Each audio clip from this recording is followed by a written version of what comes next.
என் செய்யும் வினைதான் என் செய்யும் என்னை நாடி வந்த கோல் என் செய்யும் கொடுங்கூற்று என் செய்யும் கூரேசர் இருதாலும் சிலம்பும் தண்டையும் சதங்கையும் சண்முகன் தோளும் கடம்பும் என் கண்முன் வந்து தோன்றிடினேன். நம்ம இந்த வீடியோவில் பார்க்கக்கூடிய தலைப்பு அப்படிங்கிறது ராகுகேது பயிற்சி. எப்போவுமே ஒரு வருடத்தில் ராகுகேது பயிற்சி ஆகும்போது மக்கள் வந்து ஒரு எதிர்பார்ப்பு இருக்கும். இந்த கிரக பயிற்சியில் நமக்கு என்ன நன்மைகள் இருக்குது, என்ன தீமைகள் இருக்குது அப்படின்றது பொதுவாக எல்லாருக்குமே ஒரு எதிர்பார்ப்பு அப்படிங்கிறது இருக்க தான் செய்யும். அந்த வகையில் வந்துட்டு இந்த ஆண்டினுடைய ஆங்கில தேதியானது மே மாதம் 18ஆம் தேதி அன்னைக்கு தமிழ் வருஷம், அதாவது புத்தாண்டு, தமிழ் புத்தாண்டு பிறக்க போகுது.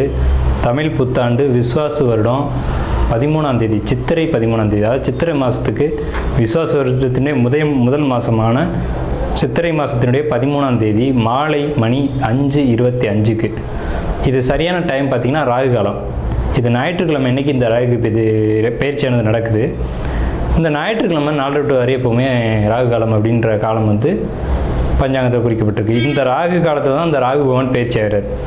ராகு பகவான் எங்கேருந்து பயிற்சி ஆகிறாங்க அப்படின்னு பார்த்தீங்கன்னா மீனத்துலேருந்து கும்பத்துக்கு பயிற்சி ஆகிறாங்க, ஆன்டி கிளாக் வைஸ், அதை எதிர் சுற்று வழியாக. அதே சமயத்தில் கண்ணியில் இருக்கக்கூடிய கேது பகவான் சிம்மத்துக்கு பயிற்சி ஆகிறாங்க. இப்போ இந்த ராகு கேதுக்கள் அப்படின்ற பிளானட் வந்து உங்களுக்கு உபயராசிகள்னு சொல்லக்கூடிய மீனத்திலையும் கண்ணிலையும் இவ்வளோ ஆண்டு காலம் இருந்துட்டு, இந்த 13 மாதங்கள் இருந்துட்டு, பயிற்சி வந்து சிறராசிகள்னு சொல்லக்கூடிய கும்பத்துக்கும் சிம்மத்துக்கும் பயிற்சி ஆகிறாங்க. இந்த ராகுகேது பயிற்சி எப்போவுமே 180 பாகை 1ஆம் பாதம் மற்றும் 2ஆம் பாதம் கொண்ட மகர ராசி நேயர்கள் 2025 ராகுகேது பயிற்சி எப்படி இருக்கும் அப்படின்னு பார்த்தீங்க அப்படின்னா, அவிட்டம் நட்சத்திரம்னாலே இது செவ்வாயினுடைய நட்சத்திரம். உங்களுக்கு பொறுத்த வரைக்கும் 6இல் குரு ஊரில் பகை, 6இல் குரு வேருடன் பகை அப்படின்னு பழமொழி. உங்களுக்கு 6ஆம் இடத்து குரு வந்திருக்கு, ஊரில் பகை ஏற்படக்கூடிய காலகட்டம். கவனமாக இருங்க. வீடு, வண்டி, வாகனம், சொத்து சேர்க்கையை பொறுத்த வரைக்கும் நல்லா இருக்கும், சிறப்பாக இருக்கும், அதில் பாதிப்புகள் இல்லை. உங்களுக்கு முயற்சிகளில் தடைகள் ஏற்பட்டு மீண்டும் சரியாகும். முயற்சிகளில் 1க்கு 2 முறை செய்யணும், 2 முறை செய்தால் தான் ஒரு காரியம் வெற்றி அடையும் அப்படின்ற அமைப்பு அவிட்டம் 1ஆம் பாதம் 2ஆம் பாதம் மகர ராசிக்கு. மகர ராசிக்கு உண்டான ராகுகேது பயிற்சி பலன்கள் 2025ஆம் ஆண்டு. சரியான தமிழ் விஸ்வாசு வருஷம் சித்திரை மாதம் 13ஆம் தேதி மாலை மணி 5:25க்கு சரியான ராகு காலத்தில் மீனத்திலேருந்து கும்பத்துக்கும் பயிற்சியாகக்கூடிய இந்த ராகு கன்னி ராசியிலிருந்து மகரத்துக்கு 8ஆம் வீடான சிம்மத்தில் பயிற்சியாகக்கூடிய இந்த கேதுவும் மகரத்திலேயே ராகு பயிற்சியாகி அதுக்கு 8ஆம் வீட்டில் உங்களுக்கு மகரத்துக்கு 2ஆம் வீட்டில் ராகு பயிற்சியாகி அதுக்கு 7ஆம் வீட்டான மகரத்துக்கு 8ஆம் வீட்டில் கேது பயிற்சி ஆகிறது அப்படிங்கிறது உங்களுக்கு ஒரு சிறப்பான ஒரு அமைப்பு தான்.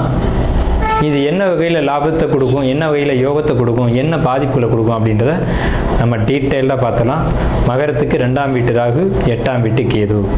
அப்போ ராகு கேதுகள் நேர் 7 ராசிகளை தான் பயணிக்கும். இப்போ 6ல் குரு வர்றாங்க, 3ஆம் இடத்துக்கு சனி போகிறாங்க. 3ஆம் இடத்துக்கு சனி போனால் இந்த காலகட்டம் வந்து உங்களுக்கு 7.5 சனி முடிவுக்கான காலகட்டம். சரி, சனி ஒரு பக்கம் இருக்கட்டும், நம்ம ராகுகேது மட்டுமே பேசுவோம். எதுக்கு அவரை கூப்பிட்டுக்கிட்டு ராகுகேதுவே பேசுவோம். ராகு 2ஆம் இடத்துல இருந்தால் நல்லதா கேட்டதா அப்படின்னு கேட்டிங்கன்னா, என்னுடைய தனிப்பட்ட கருத்து அப்படிங்கிறது நல்லது தான். ஏன்னா வருமானத்தை பெருக்கி கொடுத்துருவார்.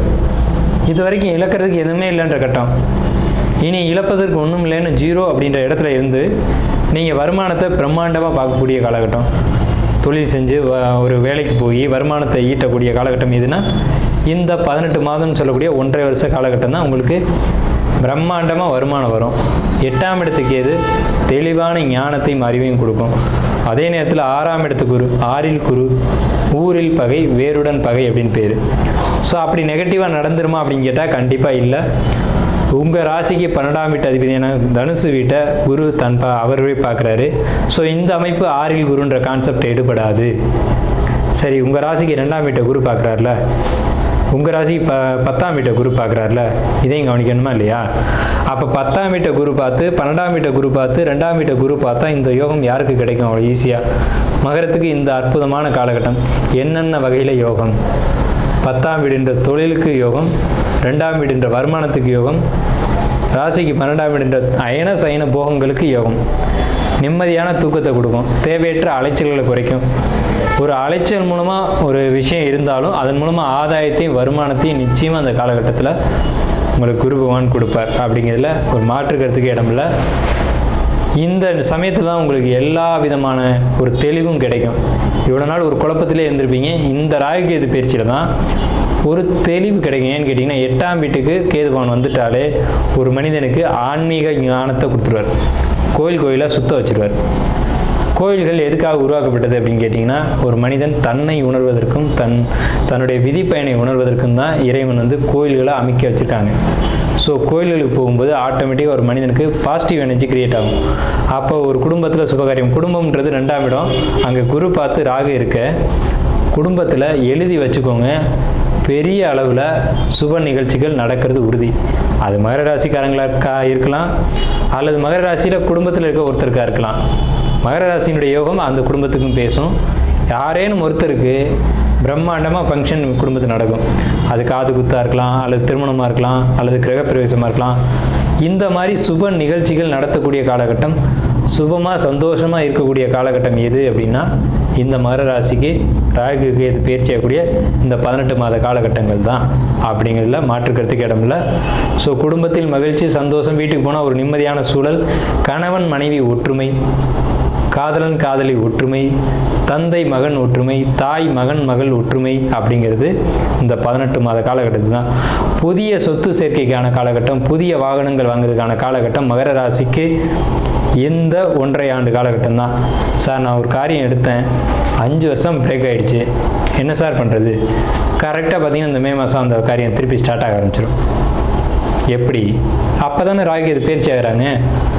ராகு கேது தான் சார் ஒரு காரியத்தை தொடங்கவும் முடிக்கவும் முடியும். தொடங்குறதுக்கும் முடிக்கிறதுக்கும் ராகு கேதுடைய தொடர்பு வேணும். ஒரு காரியத்தை தொடங்கணும், பிள்ளையார் சொல்லி போடணும், சுபம்னு முடிக்கணும் அப்படின்னா ராகு கேதுவோட தொடர்பு. ஆரம்பிக்கிறது ஒருத்தர், முடிக்கிறது ஒருத்தர். அவங்க இல்லாமல் ஆரம்பமும் இல்லை, அவங்க இல்லாமல் முடிவும் இல்லை. ஸோ ஆரம்பிக்கக்கூடிய கிரகம் 2ஆம் இடத்துலையும், முடிக்கக்கூடிய கிரகம் 8ஆம் இடத்துலையும் இருக்கிறதுனால ஆரம்பம் முடிவு உங்களுக்கு இந்த காலகட்டத்தில் சிறப்பாக முடியும். நான் என்னுடைய அனுபவத்தை வச்சு நம்மளுடைய கருத்தை சொல்கிறேன். நீண்ட காலம் பெண்டிங்கான ஒரு காரியம் உங்களுக்கு கண்டிப்பாக இந்த சமயத்தில் நிறைவேறும் அப்படிங்கிறது நம்மளுடைய ஆணித்தரமான கருத்து. ஸோ மகர ராசியை பொறுத்த வரைக்கும் எல்லா வகையிலையும் பாசிட்டிவ். 99% நல்ல பலன்கள் தான் இருக்குது. 99.9% மகர ராசிக்கு நல்ல பலன்களே அப்படிங்கிறதுல மாற்று கருத்துக்கே இடமில்லை. எந்த பிளானட்டும் உங்களுக்கு நெகட்டிவாக இல்லை. நெகட்டிவாக சிந்திக்காதீங்க, நெகட்டிவான வார்த்தைகளை பேசாதீங்க. இந்த காலகட்டங்களில் அப்படி வர்றதுக்கான வாய்ப்புகள் உண்டு. 2ஆம் இடத்து ராகு அப்படிங்கிறதுனால குரு பார்வை செய்யறதுனால அதை குறைச்சிக்குவீங்க. சுபமான வார்த்தைகள் பேசுங்க, வாழ்க்கை சுபமாக இருக்கும், வருமானம் பெருகும், வாழ்க்கை தரம் உயர்ந்த காலகட்டத்தில் ராகு கேது பேச்சியான இந்த 18 மாத காலகட்டத்தில் வாழ்த்துக்கள்.